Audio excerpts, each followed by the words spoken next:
Um beijo no laboratório escuro. Quando as luzes se acenderam, percebi que era o meu inimigo.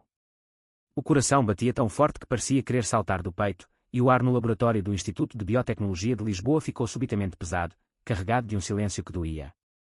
Eu, Pedro Costa, 28 anos, investigador em bioquímica, sempre me orgulhei de controlar cada variável da minha vida, mas naquele instante tudo desabou. A tempestade que caíra sobre a cidade cortara a energia, e no meio do caos à procura de uma lanterna, os nossos corpos colidiram. Os lábios encontraram-se num impulso nascido de meses de tensão acumulada, rivalidade pura que se transformou em algo quente, urgente, proibido.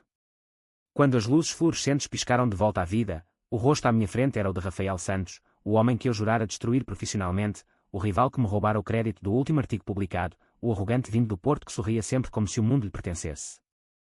Os olhos dele, castanhos e penetrantes, arregalaram-se no mesmo horror que os meus. Tu, murmurei, recuando até bater na bancada cheia de tubos de ensaio. Ele não respondeu logo. Apenas passou a mão pela boca, como se quisesse apagar o que acabara de acontecer. O laboratório, com os seus microscópios caros, os computadores ainda a reiniciar e o cheiro a desinfetante, parecia agora uma prisão. Eu odiava-o desde o dia em que chegara ao instituto e anunciara, com aquela voz calma e segura, que o projeto sobre novas moléculas para doenças raras seria liderado por ele.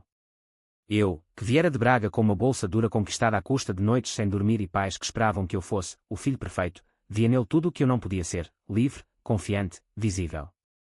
E agora aquele beijo. Saí do laboratório sem dizer mais nada, o casaco esquecido na cadeira, a chuva fria de Lisboa molhando-me o rosto enquanto corria para o metro.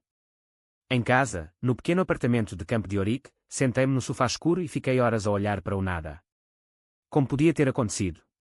Eu não era assim. Ou era? A família em Braga telefonara-me na véspera, a mãe a perguntar quando ia levar uma boa rapariga para o almoço de domingo. O pai, engenheiro reformado, falava sempre de homens a sério. Eu sorrira ao telefone, como sempre, escondendo a verdade que nem eu próprio admitia por completo. Rafael era tudo o que a minha vida não permitia. No dia seguinte, no instituto, evitei-o, passei pela sala de reuniões de cabeça baixa, fingi estar ocupado com os dados do espectrómetro. Mas ele estava lá, no corredor, encostado à parede, braços cruzados. Precisamos de falar, Costa. A voz dele era baixa, controlada, mas os olhos traíam a mesma confusão. Eu neguei. Não há nada para falar. Foi um erro. A escuridão, o stress, ele riu-se, um riso seco. Erro. Tu tremias, Pedro. Eu também. Saí dali antes que as palavras dele entrassem mais fundo. À noite, sozinho, revi os e-mails do projeto. O grande concurso europeu para financiamento estava a aproximar-se, e nós dois éramos os principais candidatos a liderar a equipa. Se ele ganhasse, eu ficaria em segundo plano para sempre. Se eu ganhasse, teria de trabalhar ao lado dele todos os dias. O beijo voltava à memória como um filme em loop. Os lábios quentes, o cheiro a café e a loção de barbear. Sacudi a cabeça. Não. Eu não podia ser aquele homem. Tinha planos, carreira, talvez um casamento aceitável, filhos que fizessem os pais orgulhosos. Lisboa era moderna, sim, mas Braga ainda vivia nos anos 80 em muitas cabeças. No fim de semana fui à casa dos pais. A mãe preparara bacalhau à Brás, o pai falava do futebol. Quando perguntei, inocente, sobre um primo que se separara da mulher, o silêncio caiu pesado. Homens não fazem essas coisas, disse o pai. Eu baixei os olhos para o prato. Na segunda-feira, o diretor chamou-nos aos dois. Vocês vão trabalhar juntos no protótipo. O prazo é apertado. Sem desculpas. Rafael olhou-me de lado, um meio sorriso. Eu senti o estômago apertar. As próximas semanas seriam um inferno. As semanas seguintes transformaram o laboratório num campo de batalha silencioso.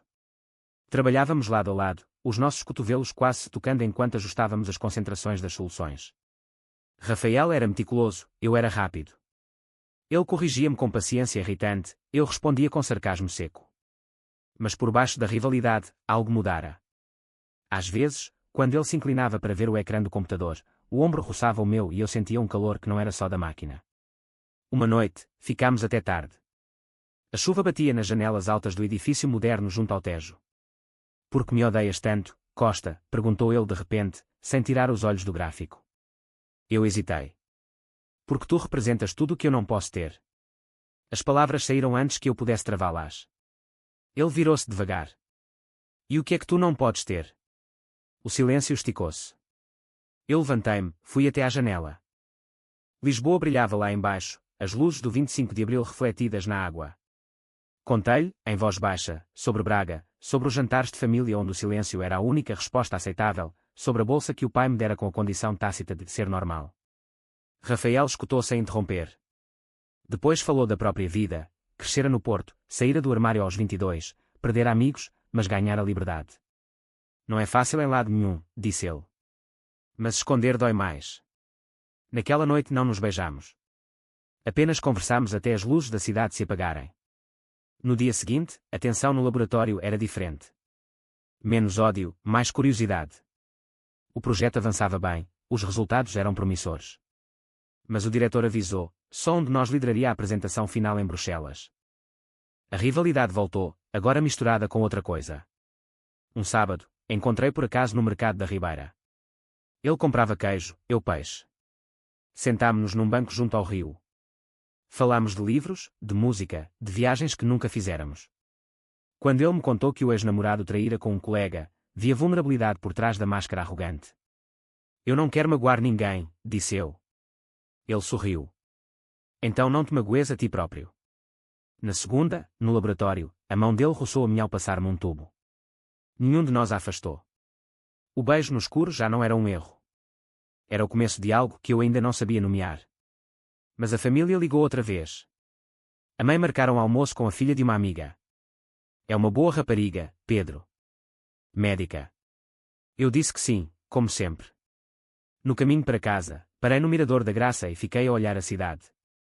Lisboa era linda, mas a minha vida dentro dela parecia uma prisão de vidro. Rafael mandou mensagem, jantas comigo amanhã? Eu respondi, sim. E pela primeira vez não senti culpa. Só medo. Medo de querer mais. O jantar foi num pequeno restaurante em Alfama, mesas de madeira, luzes suaves, fado ao fundo. Rafael pediu vinho verde, eu mal toquei no copo. Conversámos sobre o projeto, sobre os dados que não batiam certo, mas os olhos diziam outra coisa. Quando saímos, caminhámos pela rua estreita até ao Miradouro. A cidade estendia-se lá embaixo, o castelo iluminado. Ele parou, virou-se para mim. Eu gosto de ti, Pedro. Não só do beijo. O meu peito apertou. Eu também, mas não sei se consigo. Ele não insistiu. Apenas pegou na minha mão por um segundo. Na semana seguinte, o trabalho intensificou-se. Passávamos noites inteiras a ajustar fórmulas. Uma madrugada, exaustos, ele preparou café. Sentámo-nos no chão, costas contra a parede. Ele contou-me da infância no Porto, do pai que aceitara, da mãe que ainda rezava. Eu contei da carta que escrevera aos 16 anos e queimara. Eu tenho medo de perder tudo, confessei. Ele olhou-me longo tempo. Perder o quê? A versão que os outros esperam de ti. No fim de semana fui a Braga. A mãe arranjara o encontro. A rapariga era simpática, inteligente. Sorrimos, falámos de medicina. Mas quando ela tocou no meu braço, só pensei em Rafael. Voltei para Lisboa com o peito pesado. No laboratório, ele notou. Estás diferente. Contei-lhe. Ele não se zangou. Escolhe, Pedro. Mas escolhe por ti. A tensão cresceu. Um colega viu-nos a conversar demasiado perto e comentou, vocês andam muito amigos ultimamente. O rumor espalhou-se. O diretor chamou-me. Concentra-te no projeto, Costa. Não quero dramas. Saí dali a ferver. À noite, Rafael esperava-me na rua. Vamos dar uma volta. Caminhámos até ao cais do Sodré, sentámo-nos no muro. Eu não quero esconder-me para sempre, disse ele. Eu chorei. Pela primeira vez em anos. Ele abraçou-me, não como rival, mas como alguém que entendia. Na manhã seguinte, no laboratório, trabalhámos em silêncio. Mas quando ninguém via, os olhares eram diferentes. O projeto avançava, os resultados eram os melhores de sempre. Bruxelas aproximava-se. E com ela, a escolha. Eu sentia-me dividido entre o homem que era em Braga e o que estava a descobrir em Lisboa. Rafael era o catalisador. O beijo no escuro abrira uma porta que eu não conseguia fechar. O mal-entendido aconteceu numa quinta-feira chuvosa. Eu estava no escritório do diretor a defender o meu papel no projeto quando um colega entrou com um papel, olha isto, Pedro. O Rafael enviou o relatório preliminar sem te mencionar. O documento estava lá, o nome dele em grande, o meu em rodapé. Senti o chão abrir. Saí sem ouvir explicações. No corredor, Rafael tentou falar. Não fui eu, Pedro. Alguém mexeu nos ficheiros. Eu não acreditei. Tu sempre quiseste ganhar sozinho. Bati com a porta do laboratório. Os dias seguintes foram inferno. Evitávamo-nos, os dados pararam de fluir. O diretor marcou reunião de emergência. Se não resolverem isto, nenhum dos dois vai a Bruxelas. Em casa, o telefone tocou. A mãe, o teu pai não está bem. Vem cá no fim de semana. Fui. Em Braga, o pai no hospital, pequeno infarto. A mãe chorava. Tu és o nosso único filho. Não nos deixes sozinhos com isto. Eu prometi ficar mais presente. Voltei a Lisboa destroçado. Rafael esperava-me no café habitual. Eu não te traí. Foi o assistente novo, queria impressionar. Mostrou e-mails, provas. Eu senti-me idiota. Desculpa. Ele sorriu triste. Desculpas não bastam. Eu também tenho medo, Pedro. Medo de te perder antes de te ter. Nessa noite, fomos à casa dele, pequeno apartamento em Alcântara. Não aconteceu nada físico, só conversámos até de manhã. Ele mostrou fotos da família no Porto, eu mostrei as de Braga. Nós somos parecidos, disse ele. Só que eu já decidi não me esconder. O projeto salvou-se. Trabalhámos noite dentro para recuperar. Mas o rumor crescera, os dois rivais andam estranhos. Um dia, o diretor chamou-nos juntos. Eu sei o que se passa. Não me importa, desde que o trabalho não sofra. Saímos aliviados, mas eu ainda sentia o peso. O fim de semana seguinte, Rafael propôs, vamos a Sintra, só nós. Aceitei. No Palácio da Pena, entre névoa e jardins, ele pegou na minha mão. Eu quero tentar, Pedro. A sério.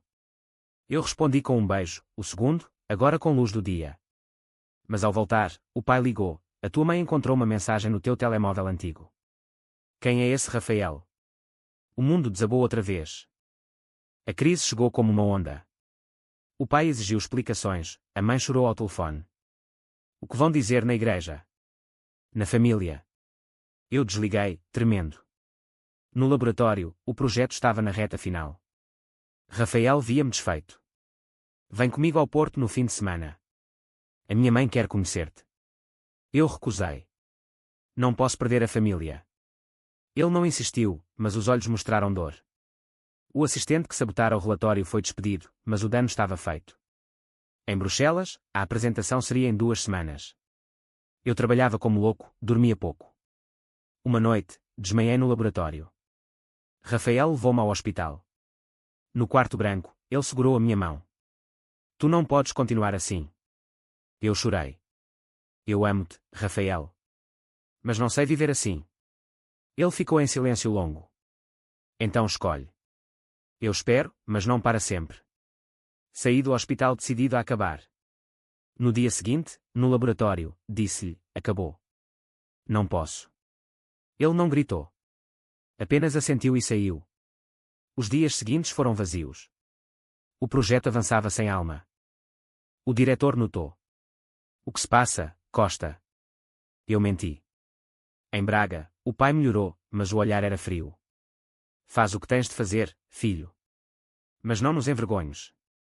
Voltei a Lisboa com o coração partido. Uma semana antes de Bruxelas, recebi e-mail de Rafael, vou embora para o Porto depois da apresentação. Boa sorte. Senti pânico. Fui ao apartamento dele. Ele abriu a porta, olhos vermelhos. Eu não consigo sem ti, disse eu. Ele puxou-me para dentro. Conversámos a noite toda. Eu contei tudo, medos, sonhos, o que a família representava. Ele ouviu. Eu sacrifico o projeto se for preciso. Quero-te inteiro. Na manhã seguinte, tomei a decisão. Na reunião com o diretor, pedi para partilhar a liderança com Rafael. É a única forma de o projeto vencer. O diretor aceitou, surpreendido. Rafael, quando soube, abraçou-me no corredor. Tu escolheste. Mas a família ainda era o obstáculo. Liguei à mãe, mãe, eu sou quem sou. E amo um homem. O silêncio durou eternidades. Vem cá falar pessoalmente. Fui.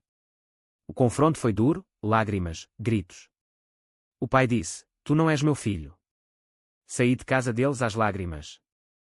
Em Lisboa, Rafael esperava-me na estação. Abraçou-me forte.